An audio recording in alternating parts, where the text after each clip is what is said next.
सह वीर्यं कर्वावहै तेजस्विनावधीतमस्तु मा विद्विषावहै। ओम शांति शांति शांति। वैदिक ब्रह्मचर्य गीत का हम 8वां मंत्र पढ़ रहे थे, उसका स्वाध्याय कर रहे थे। एक बार उच्चारण करेंगे मंत्र का। ओम आचार्यस्ततक्षा नभसि उभे इमे उर्वी गंभीरे पृथिवीं दिवं च ते रक्षति तपसा ब्रह्मचारी तस्मिन् देवाः सम्मनसो भवन्ति। आचार्य ब्रह्मचारी के लिए द्यावा और पृथ्वी को गढ़ता है, अर्थात उसका स्थूल शरीर भी तेजस्वी बनाता है और उसका ज्ञान भी उसको तेजस्वी बनाता है। पिछली कक्षा में आप में से किसी को कोई प्रश्न हो? ओम स्वामी जी। ये द्विलोक क्या होता है? जो 3 लोक होते हैं, पृथ्वी लोक, द्युलोक और आंतरिक्ष लोक, जो एक लेयर है एक प्रकार से, वो ऊपर जाती है। इसको शरीर से घटाया है आचार्य ने कि जो मस्तिष्क है उसको द्युलोक बताया है, और जो शरीर है, जो स्थूल है, जो दिखाई पड़ता है, जैसे पृथ्वी को हम देखते हैं तो वो क्या है, शरीर को पृथ्वी का रूप बताया, और मस्तिष्क को द्युलोक के नाम से, क्योंकि द्युलोक ऊपर है ना, ऊपर का मतलब पृथ्वी तो एक प्रकार से गोल है, इसके ऊपर जो लेयर एक प्रकार से है उसको हम समझ सकते हैं। लेकिन यहाँ जो आशय है वो हमारे मस्तिष्क से है कि हमारे मस्तिष्क में क्या होता है, ज्ञान होता है। उस ज्ञान से भी हमको परिपक्व करता है। हमारा जो अज्ञान है, जो अविद्या है, जो अश्रद्धा है, अविश्वास है, उसको छिन्न भिन्न करके उसमें श्रद्धा का, उसमें विश्वास का, उसमें सत्य का, उसमें धर्म का, उसमें विद्या का आधान करता है कौन? आचार्य। और शरीर जब आधान ज्ञान का हो गया तो केवल आधान नहीं करता है, उसको कर्म भी करवाता है, उसको वैसा आचरण भी करवाता है, उसको वैसी तपस्या भी करवाता है। अर्थात इन हाथों से और ये पूरे शरीर से वो तपस्या कराता है कौन? आचार्य जी। स्वामी जी, स्वामी जी, लौकिक जीवन में ये देव और पृथ्वी को धारण कर सकता है क्या? इसमें लौकिक जीवन में ऐसा ये, क्योंकि हमारा अस्तित्व इस पृथ्वी पर एक बालू के कण के भी जैसा नहीं है, तो इतनी बड़ी पृथ्वी कैसे धारण कर सकता है? धारण कर सकता है क्या? कभी नहीं हो सकता। परंतु इस पृथ्वी को धारण करने का तात्पर्य क्या है? ये सारे संसार के जो भी लोग हैं, इतना वो तेजस्वी हो जाता है, कहीं भी पृथ्वी पर रहे उसको हमेशा अनुकूलता रहती है, वह कभी भी हताश निराश नहीं होता है। और पूरे पृथ्वी, जैसे परम पूज्य स्वामी जी महाराज हैं, तो उन्होंने पृथ्वी को धारण कर लिया है। धारण करने मतलब क्या है? संसार में जो लोग भी हैं तो स्वामी जी के नाम से अपरिचित है क्या? योग के नाम से अपरिचित है क्या? युग युगांतरों तक स्वामी जी महाराज का नाम ऐसा ही लिया जाता रहेगा। क्यों? क्योंकि उन्होंने पूरी पृथ्वी को धारण कर लिया, अर्थात अपने तप से, अपने त्याग से, अपने ज्ञान से लोगों को झकझोर दिया, लोगों को जगा दिया। ये पृथ्वी का धारण करना हो गया। ठीक है, अपने मस्तिष्क से। और किसी कोई प्रश्न? तो आगे चलते हैं। आचार्य निसंदेह है यह पृथ्वी और देव, यह भौतिक जगत और अभौतिक जगत, यह जड़ जगत और चेतन जगत बहुत बहुत विस्तृत है और बहुत गहन और गंभीर है। एक एक शब्द को ध्यान दीजिए। यह भौतिक जगत और अभौतिक जगत, जड़ जगत और चेतन जगत, बहुत गंभीर है, बहुत गहन है। मनुष्य यदि अपने तौर पर ही इनका ज्ञान प्राप्त करना चाहे तो सैकड़ों जन्म भी इनका पार नहीं पा सकता। जैसे आपने प्रश्न किया कि इनको धारण कर सकता है क्या भौतिक रूप में?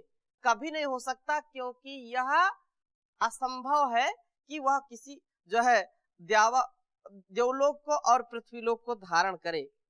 कैसे धारण करेगा? कोई फुटबॉल थोड़ी पृथ्वी की उठाकर के ऊपर रख लिया सिर में, नहीं रख सकता है। इन दोनों ही प्रकार के जगत का इतना विस्तार है और इतनी गहराई है कि मनुष्य इनका ज्ञान जितना प्राप्त करने का यत्न करता है उतना ही हैरान होता जाता है। ऋषियों ने बहुत कुछ लिखा है, बहुत कुछ समझा है, परंतु बाद में यही अंत में लिख दिया, नेति नेति नाइति नाइति। हमने जितना समझा है, जितना जाना है, जितना अनुभव किया है, केवल इतना ही नहीं है। नाइति, ये इतने पर ही समाप्त नहीं है, इतने पर मत रुक जाना। तुम भी ऋषि हो आज के, और तुम आगे से खोज करना, अपने ज्ञान को बढ़ाना, अपने सामर्थ्य को बढ़ाना, केवल इतने पर नहीं रुक जाना।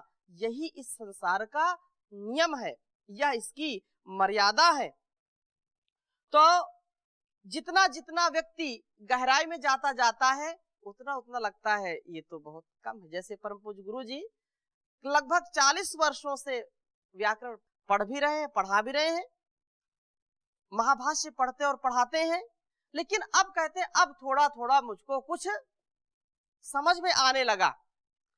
कहने का आशय ये है कि ये विद्या इतनी गंभीर है, इतना ज्ञान अथाह है कि जो विद्वान सतत आगे बढ़ते रहते हैं उनको लगता है बहुत थोड़ा है, बहुत थोड़ा है, बहुत थोड़ा है। ये वास्तव में यही सत्य है, क्योंकि ज्ञान की कोई सीमा नहीं है। मनुष्य के सामर्थ्य की सीमा है, उसकी सीमा है, क्योंकि आप कितनी भी कोशिश करें आप सब कुछ जान सकते हैं क्या? सारी विद्याओं को जान सकते हैं क्या? नहीं जान सकते हैं। इसलिए मनुष्य का सामर्थ्य सीमित है और उस परमात्मा का ज्ञान, उसका जो सामर्थ्य है वो असीमित है, उसको हम कभी पूरा पूरा जान नहीं सकते। और आगे कह रहे हैं इसी बात को कि इस द्यावा पृथ्वी को संपूर्णता में कैसे जाना जा सकता है। इस भारी दृश्य और उस दुर्गम अदृश्य जगत के बारे में सब कोई कैसे जान सकता है, परंतु इतना होते हुए भी निराशा की कोई बात नहीं। आखिर ये दोनों ही संसार किन्हीं नियमों से बंधे हुए हैं, किन्हीं अटल व्यवस्थाओं के अधीन हैं, किन्हीं निश्चित तत्वों से जो है अनुच्युत हुए हैं, जिनमें उन नियमों तथा व्यवस्थाओं तथा तत्वों को जान लेने से उनसे संबंध रखने वाला से सब कुछ स्वयमेव जान जाता है। आचार्य ब्रह्मचारी को ये नियम, ये व्यवस्था व तत्व दिखा देता है, जिससे वे ये द्यावा पृथ्वी आसानी से समझे जाते हैं। तो ये दोनों बातें जो है विशेष रूप से यहाँ पर समझने की है कि परमात्मा का जो नियम है वो हमेशा काम करता है। इस संसार में एंट से लेकर के एलिफेंट तक, हाँ, चींटी से लेकर के हाथी तक अपनी मर्यादा का अतिक्रमण नहीं कर सकते। अपने जो नियम है, हमारे शरीर के अंदर भी तो नियम काम कर रहे हैं कि नहीं? इस पृथ्वी में ये काम कर रहे हैं, जिससे एक एक जो सेल है या कोशिका है, उस कोशिका का जो कार्य है वो चाहे सूक्ष्म हो, चाहे दीर्घ हो, चाहे अणु हो, चाहे महान हो, वो अपने कार्य को सदा सर्वदा नियम के अनुसार ही करते हैं। कोई भी नियम का अतिक्रमण नहीं कर सकता है। ये ईश्वरीय व्यवस्था है। आप जिस भवन में बैठे हो ये भी नियम का पालन कर रहा है, नियम को कभी भी हटा नहीं सकता। नियम को कभी तोड़ नहीं सकता। ये एक मर्यादा जो ईश्वर ने बनाई है, नहीं तो अगर उदंडता अगर नियम में हो जाए तो सृष्टि चल नहीं सकती है। ये अटूट अटल नियम ईश्वर के हैं। जब एक बार घुमा दिया पृथ्वी को तो घूमती रहेगी, सूर्य को घुमा दिया तो सूर्य अपना घूमता रहेगा। जिस समय, जिस काल में, जिस परिस्थिति में जैसा ईश्वर का विधान है, जो नियम है, वो चलता रहता है। तो यही बात कह रहे हैं कि ये व्यवस्था वह तत्व दिखा देता है जिससे यह द्यावा पृथ्वी आसानी से समझे जाते हैं। इसे ही यूं कहा है कि आचार्य द्यावा पृथ्वी को ब्रह्मचारी के लिए गढ़ देता है। जैसे गढ़ देने से उस वस्तु का सुंदर उपयोगी रूप निकल आता है, वैसे ही आचार्य ब्रह्मचारी के लिए इस सब संसार को सुघड़ सुव्यवस्थित कहीं सुंदर नियमों द्वारा सुशासित रूप में दिखा देता है। इस गड़बड़ दिखाई देने वाले द्यावा पृथ्वी को आकार देता है। तब ब्रह्मचारी के लिए ये दोनों जगत अनगढ़, अथाह, जटिल, गहन, गड़बड़ एवं जंजाल भरे न रह करके गढ़े हुए स्वरूप व्यवस्थित सुंदर नियमों से सुंदरतया सजे हुए सुग्राह्य सुज्ञेय हो जाते हैं। अर्थात ब्रह्मचारी के लिए कुछ भी जो है कठिनता महसूस नहीं होती है। ये आचार्य के द्वारा दिए गए ज्ञान का फल होता है। यह सब आचार्य की कृपा से होता है, आचार्य की शक्ति से होता है। इसमें कुछ शक नहीं कि यदि आचार्य इन देव और पृथ्वी को ब्रह्मचारी के लिए गढ़ ना दे तो ब्रह्मचारी इन लोगों को कभी पकड़ ना सके। आप देखो कि जिनके अंदर ज्ञान नहीं है, जिनके अंदर संयम नहीं है, जो नियमों में चल नहीं पाते हैं, वे अपने जीवन को काटते हैं, जीवन को जीते नहीं है। जीवन एक होता है जीने का और एक होता है काटने का। से पूछो कैसा जीवन चल रहा है, बोले कट रही है, हा? जीवन वो लोग काटते हैं कि जैसे तैसे जीवन पूरा हो जाए। क्यों? क्योंकि उनका जीवन ही उनके ऊपर भार हो जाता है, बोझ हो जाता है। वो उस बोझ को सहन नहीं कर पाते, और बोझ को सहन नहीं करते तो आत्महत्या कर लेते हैं। उनको और कोई दूसरा रास्ता नजर नहीं आता है। एक ब्रह्मचारी ही है जो ठीक ठीक रास्ते को जानता है, समझता है, आचार्य के द्वारा दिए गए ज्ञान के अनुसार वो अपना जीवन जीता है। बहुत बड़ी ये बात है। हम छोटी छोटी बातों को जब जीवन में उतारते हैं तो उसकी गंभीरता हमको नजर आती है। उसकी गंभीरता को हम तब समझते हैं जब उसका आचरण करते हैं। नहीं तो ठीक है, इस कान से सुना, इस कान से निकल गई बात। एक एक अनुभव को जब हम व्यवहार में देखते हैं तो बात स्पष्ट होती कि वास्तव में जो बचपन में माता पिता से मिल गया वो अलग समय था, अब गुरु के गर्भ में आकर के जो मिल रहा है वो अलग समय है। तो सारे ज्ञान का आधान हमको महान बनाने का कार्य करता है। इस संसार में जड़ और चेतन, भौतिक अभौतिक चीजों का अंतर समझना, क्या सुख है क्या दुख है, क्या हानि है क्या लाभ है, इसको जब ब्रह्मचारी समझ लेता है, कौन सी चीज आकर्षक है, कौन सी चीज जो है हमको पतित करने वाली है या हमको नीचे गिराने वाली है, हमको केवल बाहर से आकर्षित कर रही है, अंदर उसके कुछ नहीं है, ये केवल बारीकी जितेंद्रीय व्यक्ति में आती है। जितेंद्रीय व्यक्ति जो होता है वही इस संसार को जीत सकता है, क्योंकि वो स्वयं को जीत लिया जिसने। तो यह सुंदर सारा संसार उसको कभी भी हताश निराश नहीं कर सकता है, उसको बेडौल नहीं लगेगा, उसको सुंदर लगेगा, इसमें कुछ शक नहीं। और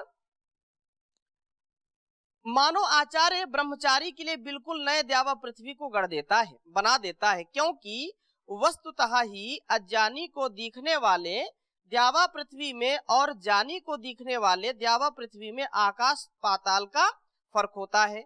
जब दृष्टि खुल जाती है तो संसार का स्वरूप ही बदल जाता है। इसी अर्थ में कहा जाता है कि आचार्य ब्रह्मचारी के लिए नए सच्चे द्यावा पृथ्वी को गढ़ देता है। हमारे अंदर जो देखने की दृष्टि है तो वह कभी अज्ञानता युक्त हो सकती है।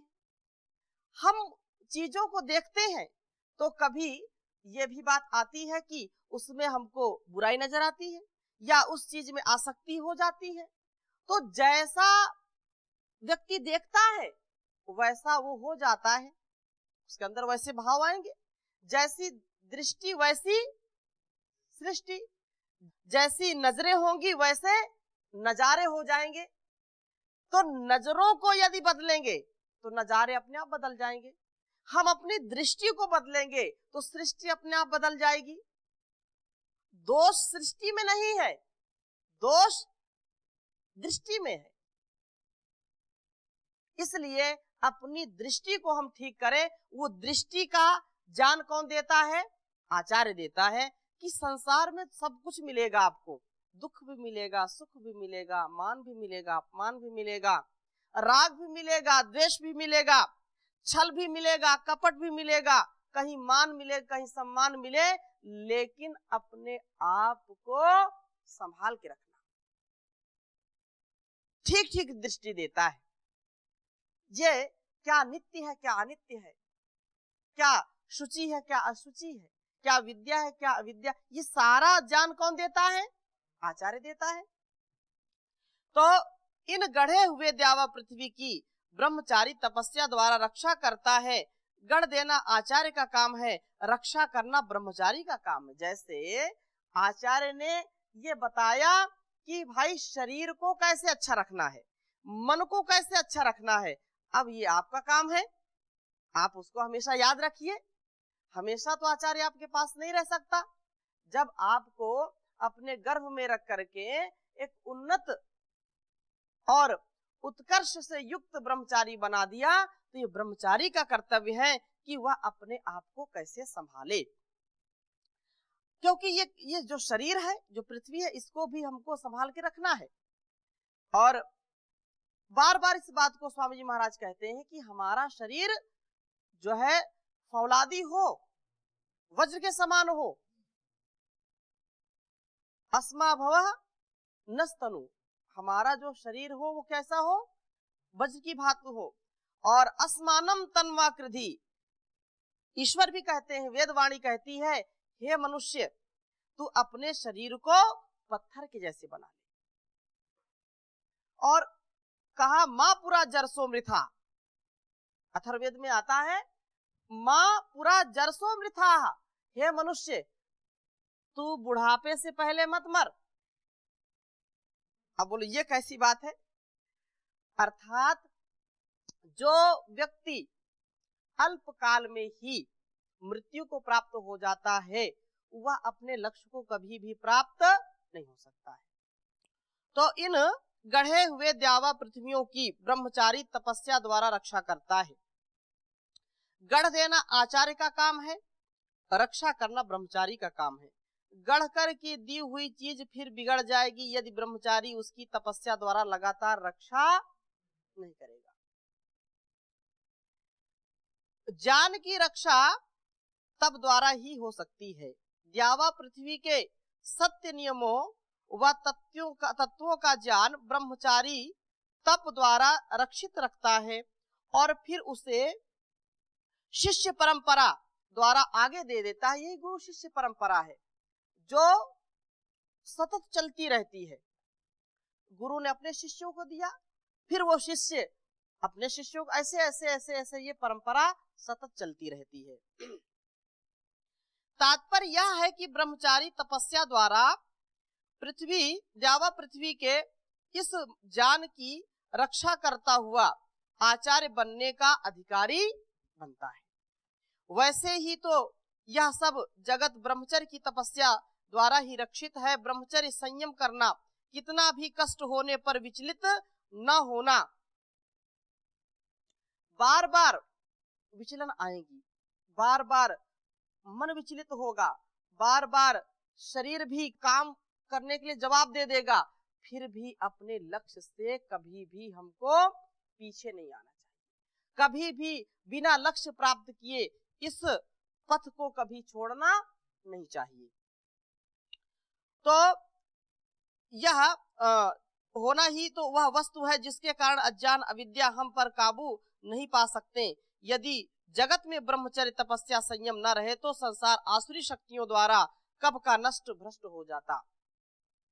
इसमें देवत्व है, इसमें दैवी शक्तियां काम करती हैं, इसमें जो सज्जन हैं वो अपना काम करते हैं, इसीलिए पृथ्वी पर धर्म कर्म होता रहता है। नहीं तो आसुरी शक्ति तो इसको बिल्कुल क्षण में नष्ट करना चाहे।